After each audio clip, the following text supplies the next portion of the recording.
하나님 감사합니다. 또 이 시간 우리가 하나님의 말씀을 함께 생각하고 또 주의 말씀을 듣기를 원합니다. 이 시간 하나님께서 우리에게 하나님의 말씀을 들을 수 있는 은혜를 허락하여 주옵소서. 예수님 이름으로 기도합니다. 아멘. 오늘 말씀은 부활하신 예수님을 노래하라 라는 제목으로 말씀을 전하려고 합니다. 예수님께서 죄와 사망을 깨뜨리시고 무덤에서 사흘 만에 부활하신 이 사건은 인류 역사의 가장 충격적인 사건입니다. 왜 그러냐면 예수님의 부활은 죄인된 우리에게는 기쁨이 넘치고 소망이 되는 은혜로운 역사적인 사건이기 때문에 그렇습니다. 불신자들은 예수님이 부활하신 사실에 관해서 무관심합니다. 또 그들은 부활을 알려고도 하지 않습니다. 그러나 구원받은 성도로서 살아가는 우리는 예수님의 부활을 영원히 노래해야 합니다. 예수님의 부활을 믿지 않는 자들에게 예수님이 부활하신 사실을 알리는 것이죠. 왜냐하면 예수님께서 죽음을 깨뜨리시고 무덤에서 부활하신 것은 사실이기 때문에 그렇습니다. 오늘 예수님께서 사흘 만에 무덤에서 부활하신 사실을 어떻게 알 수 있을까요? 예수님의 부활하심은 우연히 이루어진 것이 아니라 이미 예수님께서 제자들에게 말씀하신 그대로 이미 구약 성경에 예언한 그대로 예수님은 이 세상에 오셨고 십자가에서 못 박혀 죽으시고 사흘 만에 부활하셨습니다.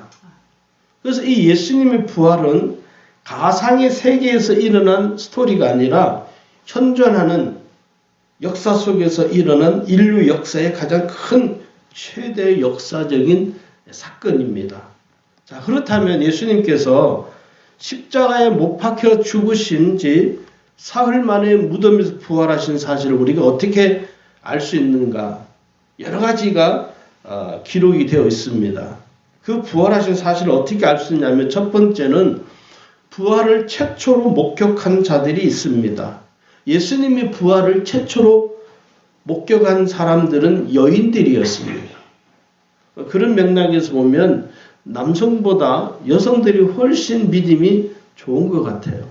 자, 무덤 속에 갇혀 있을 것으로 생각한 이 여인들은 비통한 마음을 머금은 채 무덤에 갔습니다. 그러나 그 무덤 속에는 예수님이 시신이 계시지를 않았습니다. 예수님이 부활하신 사실을 목격하는 순간 이 여인들은 충격을 받은 것입니다. 할 말을 잃어버린 것입니다. 또 두렵게 됐습니다. 왜냐하면 자신들이 전혀 생각지 못한 일이 지금 그 여인들의 눈앞에서 일어난 것입니다. 가서 보니까 마태복음 28장에는요, 아주 상세하게 기록이 되어 있습니다. 거기 뭐라고 기록이 되어 이렇게 기록이 있어요. 큰 지진이 나며 주의 천사가 하늘로부터 내려와 돌을 굴려내고 그 위에 앉았는데 그 형상이 번개하고 그 옷은 눈같이 희건을 지키는 자들이 그를 무서워하며 떨며 죽은 사람과 같이 되었더라. 그 무덤을 지키는 자들이 있었다는 것이죠. 여러분, 그 무덤은요, 땅속이 아니라 굴입니다. 굴에다가 시신을 그렇게 안치를 하는 거예요. 그래서 그 굴을 돌문으로 이렇게 막아놔요. 그 돌은 일반 사람 남자들이 10명이 붙어도 그 돌을 옮겨놓기가 쉽지 않습니다. 그럴 때 가서 보니까 돌문이 옮겨져 있고 그 굴 속에 들어가서 보니까 무덤 속에 예수님이 시신이 안 계신 거예요.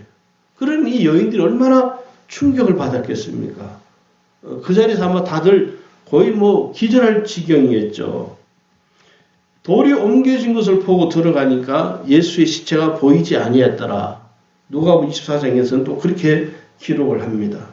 여러분, 예수님을 무덤에 장사 지낸 후에 대제사장과 이 바리새인들이 빌라도에게 요청을 합니다. 저 무덤을 병사들로 굳건하게 지켜야 됩니다. 그 제자들이 와서 그 자기 스승인 예수의 시체를 가져갈 수 있으니까 그 시체를 가져가지 못하도록 무덤을 닫고 병사들로 굳건하게 지켜야 됩니다. 그래서 그 병사들이 그 무덤을 지키고 있었던 것입니다. 거기에서는 예수님의 제자가 아니더라도 도둑이라도 그 예수님의 시신을 훔쳐갈 수가 없습니다. 왜? 병사들도 밖에도 지키고 있고 또 그 돌을 옮길 수도 없는 일이죠. 그런데 가서 보니까 예수님이 시신을 싸매 놓았던 세마포만 남겨져 있고 예수님의 시신은 거기에 없었던 것입니다. 그걸 뭘 말하는 것이죠? 예수님이 살아나신 것을 말하는 것입니다. 시신이 없었다는 거죠. 이 사실은 오늘 우리에게 참으로 대단히 은혜로운 사건이기도 하죠. 부활하신 예수님께서 이제 이 제자들에게 또 나타나시기 시작합니다. 무덤에서 부활하신 예수님께서 제자들에게 나타나는데 이 베드로가요. 그 소식을 듣고 무덤에 가봤습니다. 다른 제자들과 함께 가서 이렇게 봤어요. 다른 제자들은 할 말을 잃어버린 것이죠. 그런데 이 베드로는요. 그 무덤 속에 들어가 봤습니다.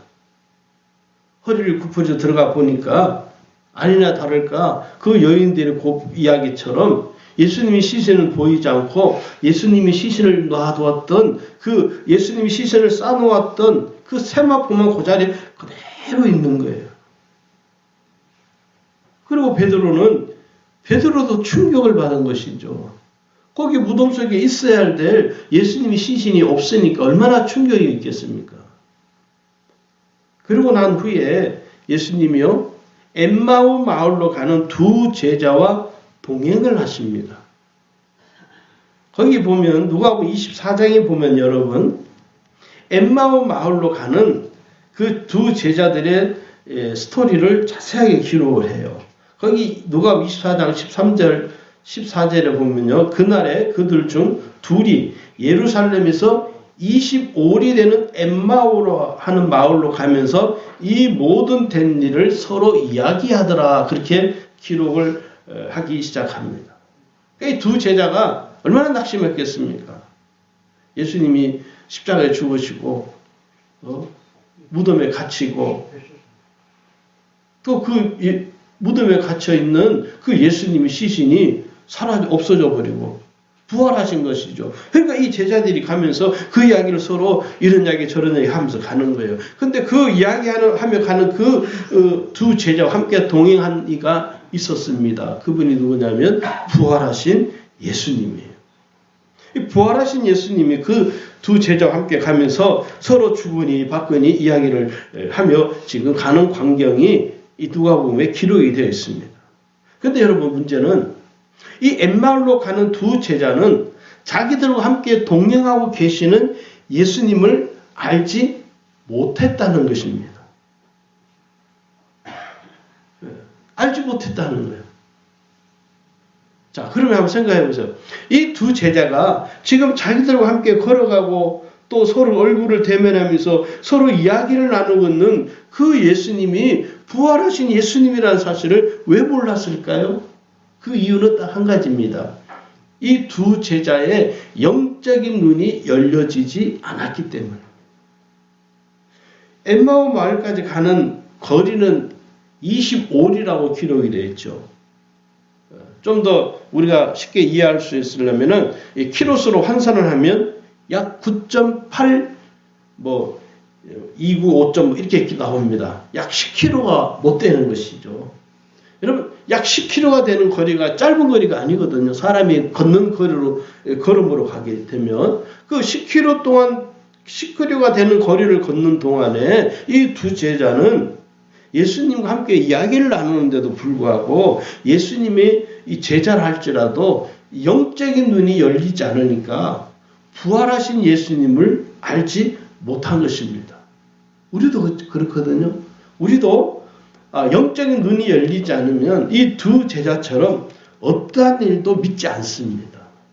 저는 목회를 하면서 사람들을 대할 때 또 성도들을 이렇게 만나서 이야기를 해보면 예수님의 나의 구주, 나의 하나님이라는 사실을 잘 믿지 못하는 사람들이 의외로 많습니다. 교회를 다니는데 자기는 예수를 믿는다고 말은 하는데 실제로는 예수님을 못 믿는 거예요. 심지어 여러분 예수님께서는 치유의 기적을 베풀어 주셨어요. 그것도 믿지 못하겠다는 거예요. 왜 그럴까요? 영적인 눈이 열려지지 않아서 그래요.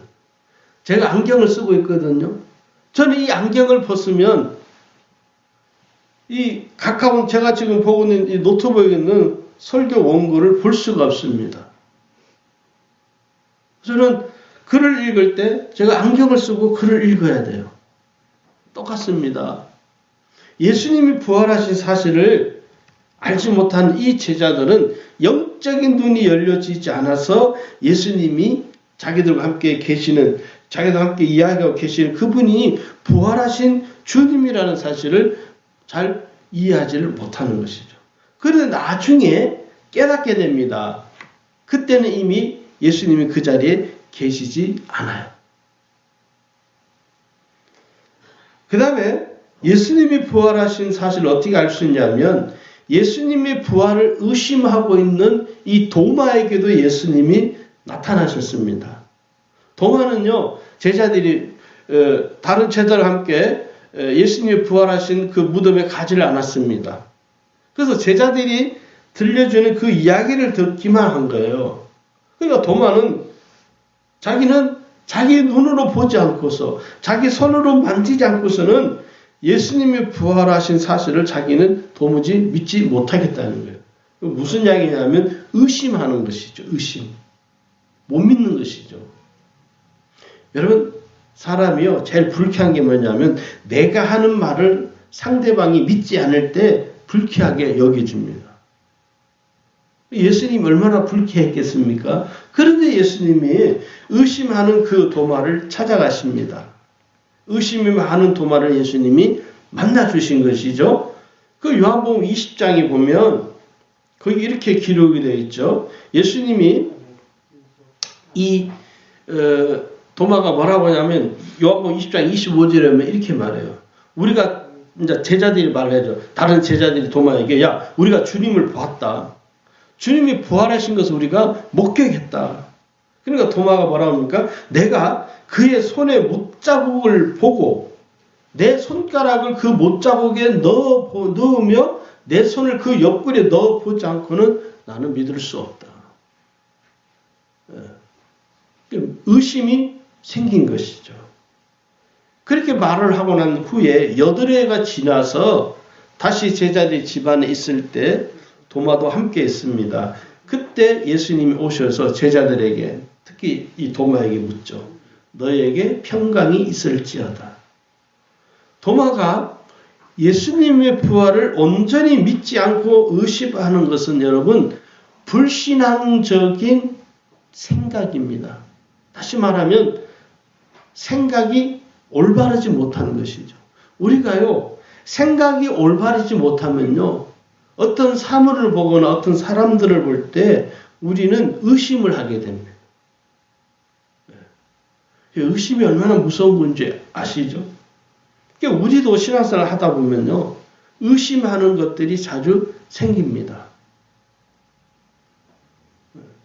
여러분 의심하는 건요 결코 좋은 것은 아니에요. 사람들이 얼마나 의심을 많이 합니까? 그러면 우리의 생각 속에서 자주 일어나는 의심은요 불신앙이라는 생각을 가지셔야 됩니다. 그래서 의심은 뭐냐? 불신앙적인 타락의 생각인 것입니다. 타락한 생각이라는 거예요. 왜 의심합니까? 여러분 왜 의심하죠? 믿지 못하기 때문에 의심하는 거예요. 못 믿는 것이죠. 못 믿는 것이죠. 살아계신 하나님을 믿지 못하면 의심하게 됩니다. 사람들에게 예수님을 이렇게 증거해요. 그럼 사람들이 어떻게 반응하죠? 믿지 않습니다. 야, 하나님은 정말 살아 계시냐? 하나님 살아 계시지. 그러면 예수 안 믿는 사람들이 에이, 하나님 어디 계시냐? 네가 눈으로 봤어? 막 우기는 거예요.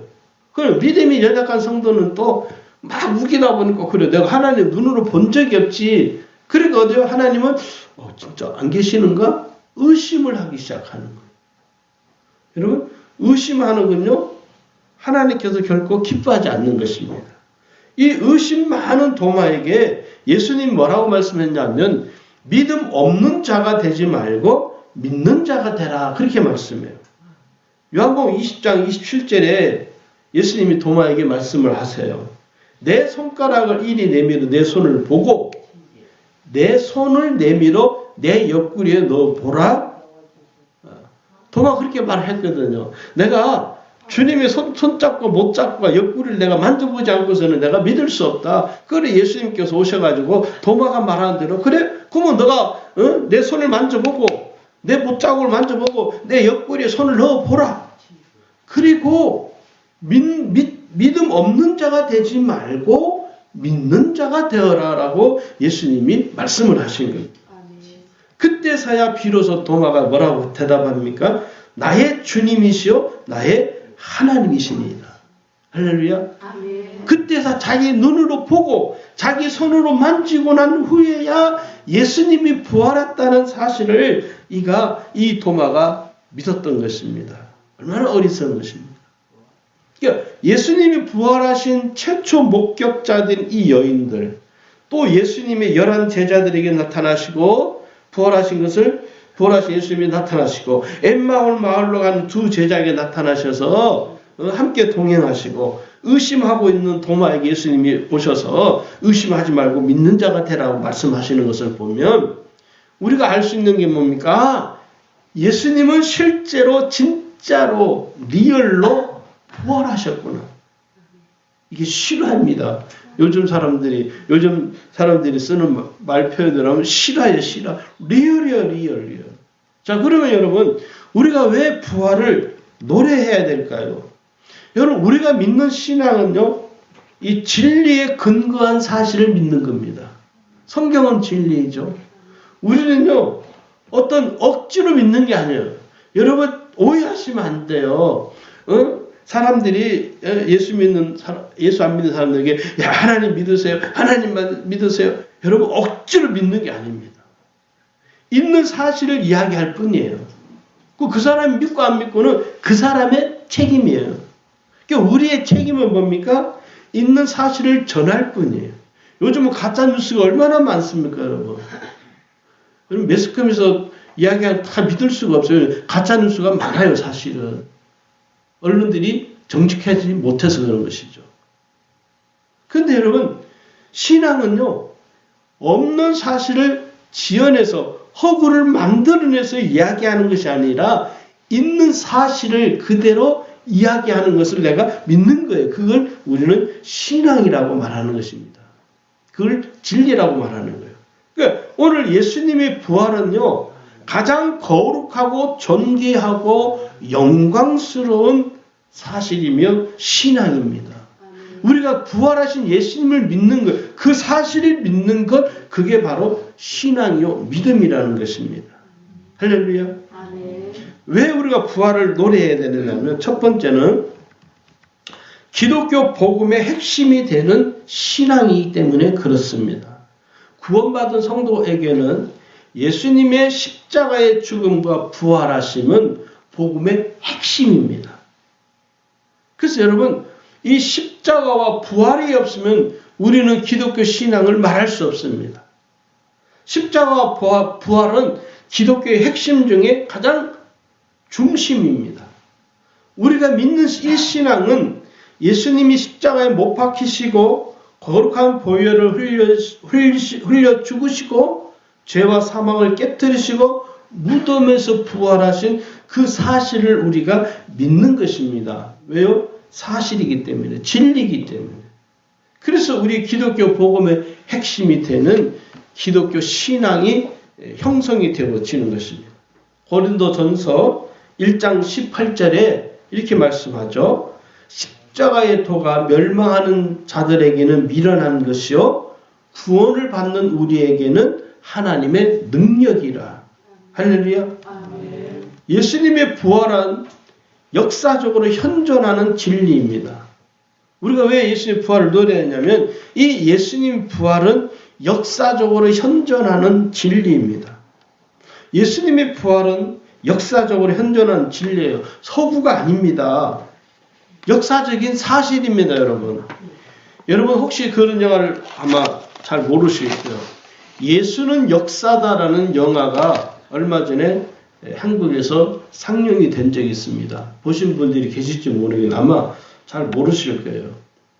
그 영화의 원작자가 누구냐면 리스토로 벨로입니다. 그분이 대해서 제가 스크랩을 된 거 있는 좀 읽어드릴게요. 이 영화는 세계적으로 1300만 부 이상이 발행된 베스트셀러 소설을 원작으로 한 작품으로 신문 기자이며 작가인 리스토로벨의 실제 경험을 바탕으로 하고 있다. 사실만을 믿는 리스토로벨은 기자로서 승승장구하지만 한 식당에서 사탕이 기도에 막혀 죽을 뻔한 딸을 부여준 흑인 간호사의 친절함에 그의 아내가 끌려 교회에 가게 되면서 그 아내를 설득하기 위해 예수 부활이 사실이 아님을 증명하려고 시도하게 이른다. 아내가 근거 없는 미신에 빠졌다는 것을 증거하기 위해 역사, 의학 등의 전문가들을 만나며 예수의 존재가 허구임을 증명해내기로 한 리스토로벨은 오히려 전문가들로부터 자신의 확신과 반대되는 증언들을 들으며 자신의 무신론에 대한 신념이 흔들리게 된다. 알려진 사실이지만 결국 리스토로벨은 자신이 그토록 믿었던 사실에 굴복하여 무신론을 버리고 예수를 믿게 되고 결국 목회자의 길까지 걷게 된다. 이 리스토로벨이 쓴 책이 있습니다. 예수는 역사다라는 이 책이 있어요. 이 책에서 이 리스토로벨은 실제로 예수가 역사적인 사실에 현존했던 그 사실을 이 책에서 아주 길게 집필을 하고 있습니다. 여기 보면 목격자들의 증언, 확증적 증거, 과학적 증거 해가지고요, 정체성의 증거, 심리학적 증거, 여러 전문가들의 이야기를 토대로 해서 이 리스토로벨이 미국에 있는 기자입니다. 기자. 이분이 이 책을 직접 쓰셨어요. 그래서 엄청난 미국에서는 센세이션을 일으켰습니다. 그리고 이 리스토로벨이 쓴 소설을 중심으로 해서 예수는 역사다라는 영화가 전 세계에 방영이 된 적이 있습니다. 여러분 그 영화를 한번 저희 교회에서도 한번 볼 기회가 있을 겁니다. 영화를 좀 그렇다 하더라도 보기 어렵더라도 이 책을 꼭 사셔서 한번 읽어보세요. 저는 제가 꼭 예수를 이제 처음 믿은 분들에게 제가 두 개의 책을 꼭 추천을 해드리고 싶어요. 이 예수는 역사다라는 책이 하나 있고 그 다음에 또 하나는 기독교에 대한 질문이라고 그래서 대학교 교수님이 기독교에 대해서 가장 기초적인 상식적인 이야기들을 이렇게 쭉 구성을 해놨어요. 오늘 예수님이 부활하심은 이 리스토로벨도 이야기하지만 역사적으로 현존하는 사실이라는 것입니다. 할렐루야. 아멘. 세 번째 부활은요, 구원의 은혜를 완성하기 때문에 우리가 부활을 노래해야 됩니다. 예수님께서는요, 십자가에 못 박혀 죽으시고 무덤에 장사된 것으로 끝나지 않았습니다. 죄와 사망을 깨뜨리시고 무덤에서 사흘 만에 부활하신 것은 구원의 은혜를 완성하시기 위함입니다. 만약에 예수님이 부활이 없다면 어떻게 될까요? 우리의 구원은 불완전한 것이 되고 맙니다. 우리의 구원은 아무 효력이 없습니다, 여러분. 예수님이 부활하지 않았다면 우리의 구원은요, 아무런 효력을 발휘할 수가 없습니다. 부활하신 것은 예수님의 구원을 완성하시는 것입니다. 할렐루야. 아멘. 오늘 우리가 이거 본문에도 그러잖아요. 12절에 보면 그리스도께서 죽은 자 가운데서 다시 살아나셨다 전파되었거늘 너희 중에서 어떤 사람들은 어찌하여 죽은 자 가운데서 부활이 없다 하느냐. 13절 만일 죽은 자의 부활이 없으면 그리스도도 살아나지 못하셨으리라. 부활이 없는 우리의 기독교 신앙은요, 아무런 가치가 없습니다. 그런데 감사하게도 예수님은 죄와 사망을 깨트리시고 사흘 만에 무덤에서 부활하신 거예요. 이 부활은 우리에게 구원의 완성을 이루는 퍼즐과 같은 것입니다. 네 번째는요, 부활은 하나님의 뜻을 완성하신 위함입니다. 예수님께서 십자가에 못 박혀 죽으시고 무덤에서 사흘 만에 부활하신 것은 하나님의 뜻을 온전히 이루신 것입니다. 여러분, 예수님이 마지막 운명하실 때 남기신 말이 뭐죠? 다 이루었다. 이 다 이루었다는 말이 무슨 말입니까? 하나님의 뜻을 다 이루었다는 거예요. 그런데 예수님이 십자가에 죽으시고 끝나버리면요, 하나님 뜻이 이루어진 게 아니에요. 하나님의 뜻이 온전히 다 이루어진 것은 예수님의 부활하심을 통해서 그 하나님의 뜻이 완전히 완성된 것입니다. 할렐루야. 요한복음 6장 38절 39절에 보면 내가 하늘에서 내려온 것은 내 뜻을 행하려 함이 아니요 나를 보내신 이의 뜻을 행하려 함이니라. 나를 보내신 이의 뜻은 내게 주신 자 중에 내가 하나도 잃어버리지 아니하고 마지막 날에 다시 살리는 이것이니라. 할렐루야. 40절에 또 말씀하죠. 내 아버지의 뜻은 아들을 보고 믿는 자마다 영생을 얻는 이것이니 마지막 날에 내가 이를 다시 살리리라. 마지막 날에 다시 살린다는 거예요. 부활하심을 통해서 그 하나님의 뜻을 완성하신 것입니다. 할렐루야. 아멘. 그러니까 우리의 이 부활은요, 우리가 그냥 부활을, 그래, 오늘 부활절이야. 그 정도 가지고 안 됩니다.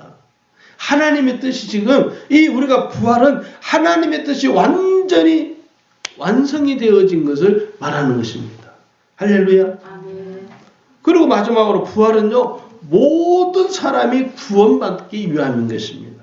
하나님 뜻은 완전합니다. 우리의 생각은 완전하지 못합니다. 하나님의 뜻은 1.1획도 변함이 없이 성취되어집니다. 모든 사람이 구원받는 것이 하나님의 뜻입니다. 할렐루야. 부활은요, 모든 사람이 구원받기를 간절히 원하시는 하나님의 특별한 구원의 은총인 것입니다. 자, 마지막으로 그러면 예수님의 부활하심 우리가 영원히 노래하려면 어떻게 해야 되느냐? 첫 번째는 부활신앙을 믿어야 합니다. 예수님이 부활하신 사실을 우리가 믿음으로 고백하는 신앙 체험이 있어야 됩니다. 여러분, 신앙생활은요, 육신적인 열심만으로만 안 됩니다. 그래, 내가 한번 믿어보자. 목사님, 제가 한번 믿어볼게요. 한번 노력해볼게요. 아니요, 노력만 가지고는 안 됩니다. 영적인 눈이 열리지 않거나 믿음의 눈이 열리지 않으면 온전한 신앙생활을 지속할 수가 없습니다. 저는 예수 믿고 한 번도 주일 성수를 어긴 적이 없습니다. 그건 저의 생명이라고 여기기 때문에. 제가 만약에 영적인 눈이 열리지 않고 믿음의 눈이 열리지 않았다면 저는 주일 성수를 가볍게 여겼을 것입니다. 한 번쯤 뭐 어때? 하나님도 내 형편 다 아시는데 뭐 어때? 아니요. 하나님이 여러분 형편을 하나님은 그렇게 좋아하지 않습니다. 주일 성수를 어기는 우리의 삶을 하나님은 결코 기뻐하지 않습니다. 가장 중요한 게 뭐냐면 주일 성수예요. 주일 성수. 주일 성수하는 게 생명처럼 여기지지 않으면요, 그 사람은 절대로 하나님이 함께하지 않습니다. 여러분이 착각을 하시면 안 돼요. 한 번쯤 빠지는 거야. 뭐 어때? 아니요. 저는 우리 지방에서 성교수를 갔어도 거기 가서도 주일날 예배 드리는 거예요. 어떤 사람은 놀러 가서도 주일날 예배도 안 드려요. 그는 건강하지 못한 자입니다. 하나님이 결코 그를 축복할 수가 없어요, 여러분. 왜 그럴까요? 영적인 눈이 열리지 않거나 믿음의 눈이 열리지 않기 때문에 하나님을 두려워하지 않는 거예요. 영적인 눈이 열리지 않기 때문에. 여러분, 영적 세계를 경험하고 체험하려면 영적인 눈이 열려야 합니다. 할렐루야. 예수님이 그랬잖아요. 나는 부활이요 생명이니 나를 믿는 자는 죽어도 살겠고 무릇 살아서 나를 믿는 자는 영원히 죽지 아니하리라. 요한복음 11장 25절 26절에 말씀했어요. 나를 믿는 자는 죽어도 살겠고 무릇 살아서 나를 믿는 자는 영원히 죽지 아니하리라. 할렐루야. 두 번째는 여러분 부활신앙으로 살아야 합니다. 예수님이 부활하신 사실은 소설이 아니고 가상의 세계의 이야기를 꾸며낸 것도 아니죠. 실제로 일어난 현존하는 역사적인 사건입니다. 그러니까 예수님이 부활하셨다. 나는 부활하신 예수님을 믿습니다. 나는 부활하신 그 예수님을 따라 나는 살아갑니다. 나는 부활하신 그 예수님 말씀하신 그대로 그 말씀을 내가 지키며 살아갈 것을 나는 힘씁니다. 이게 부활신앙이라는 것입니다. 할렐루야. 아멘. 여러분 부활신앙으로 살고 계시죠? 부활신앙으로 사셔야 됩니다. 세 번째는요. 예수님의 부활하심을 증언해야 됩니다. 증거해야 돼요. 증거. 구원받은 모든 성도들에게는 예수님이 부활하심을 증거하는 삶을 살아가도록 우리는 사명을 부여받은 자들입니다. 일명 우리는 사명자들이라고 그래요. 구원받은 그리스도인들에게는 예수님께서 주신 사명이 있습니다. 여러분이 정말 예수를 믿는다고 말한다면 그 사명을 모른다고 말할 수 없습니다. 나는 예수님을 믿습니다. 나는 예수님이 부활하신 것을 믿습니다. 나는 그 부활하신 예수님이 나의 구주, 나의 하나님이십니다. 그러면 나는 그 부활하신 주님으로부터 사명을 받은 자입니다. 이 고백이에요. 모른다고 말할 수 없습니다. 네. 여러분 보세요. 마태복음 28장 또 사도행전 1장에 보면 예수님이 승천하시기 전 제자들에게 예수님이 주신 사명이 있습니다. 마태복음 28장 18절은 잘 아시는 구절이죠. 하늘과 땅의 모든 권세를 내게 주셨으니 그러므로 너희는 가서 모든 민족을 제자로 삼아 아버지와 아들과 성령의 이름으로 세례를 베풀고 내가 너에게 분부한 모든 것을 가르쳐 지키게 하라. 볼지어다 내가 세상 끝날까지 너희와 항상 함께 했으리라. 분부한 거라고 그러잖아요. 분부한 모든 걸 가르쳐 지키게 하라는 거예요. 사도행 1장 8절에도 말씀이죠. 오직 성령이 너에게 임하시면 너희가 권능을 받고 예루살렘과 온 유대와 사마리아와 땅끝까지 이르러 내 증인이 되리라. 오늘 부활하신 예수님은 제자들에게 왜 나타나셨을까? 여러분 궁금하지 않습니까? 예수님 왜 제자들에게 나타나셨을까? 이유는 딱 한 가지입니다. 사명을 주시기 위함입니다. 사명 주시기 위해서 나타나신 거예요. 예.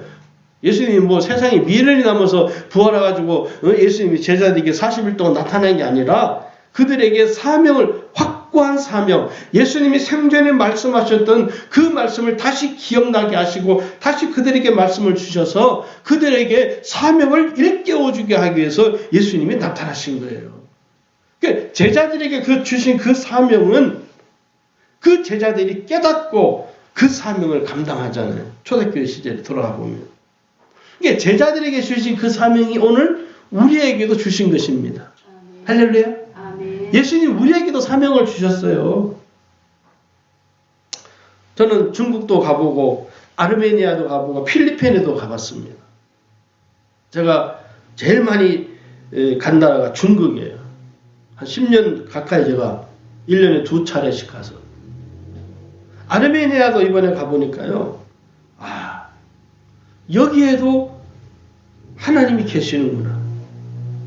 제가 가서 중국이나 필리핀이나 이 아르메니아를 가면서 느낀 게 뭐냐면 나라가 다를지라도 언어가 다를지라도 하나님께서는 동일한 것이 있더라고요. 그게 뭐냐면 구원받은 모든 그리스도인들에게 뭘 주었냐면 사명을 주었다는 거예요. 한국 사람에게도 사명을 주시고 중국 사람에게도 사명을 주시고 필리핀 사람들에게도 사명을 주시고 아르메니아 사람들에게도 사명을 주신 거예요. 그게 뭐예요? 부활의 증인이에요. 부활의 증인. 할렐루야. 아멘. 오늘 예수님께서 제자들에게 주신 사명은 우리도 함께 받은 것입니다. 할렐루야. 아멘. 오늘 여기 계신 여러분, 저와 여러분 모두가 다 사명자들이에요. 사명자. 사명이라는 게 뭐 큰 특별한 것이 아닙니다, 여러분. 우리가 사명을 받은 자라서 부끄러운 구원을 받지 않도록 우리의 삶을 살아야 됩니다. 또 우리가 주님 앞에 섰을 때 책망받는 삶이 되지 않도록 각별히 주의해야 합니다. 여러분, 주님 앞에 서게 될 때 여러분 듣고 싶은 말이 뭘까요?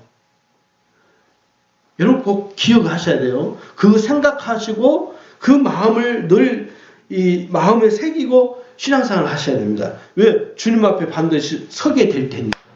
내가 주님 앞에 마지막 날 주님 앞에 딱 섰을 때 내가 가장 듣고 싶은 말이 뭘까? 여러분 지금부터 생각하시고 사셔야 됩니다. 할렐루야. 아멘. 내가 주님 앞에 딱 섰을 때 무슨 말을 듣고 싶을까? 저는요, 이 한마디가 딱 듣고 싶어요. 내가 지극히 적은 일에 충성하였으니 충성된 종아, 이렇게 저는 듣고 싶어요. 할렐루야. 아멘. 그래서 힘들고 어려워도 견디는 거예요. 천국에서 주님 앞에 딱 섰을 때 이 한마디 듣기 위해서 목사로 사는 것에 대해서 기쁨으로 감내하는 것입니다. 할렐루야. 아멘. 여러분 솔직히 말해서 목사보다 여러분의 삶이 훨씬 낫습니다. 여러분이 훨씬 낫습니다. 저도 평신도 생활을 오랫동안 살아봤잖아요. 제가 살아보니까 목사로 사는 것보다 평신도로 사는 삶이 훨씬 더 편안합니다. 인간적으로 볼 때는. 그러나 제가 두 삶을 살아보니까 내가 평신도로 살았을 때 삶하고 내가 지금 목사로 살아가는 삶을 저 자신을 제가 이렇게 비교해보면 저는요, 평신도로 살아갈 때보다 목사로 살 때가 훨씬 더 저는 감사합니다. 정말 감사해요.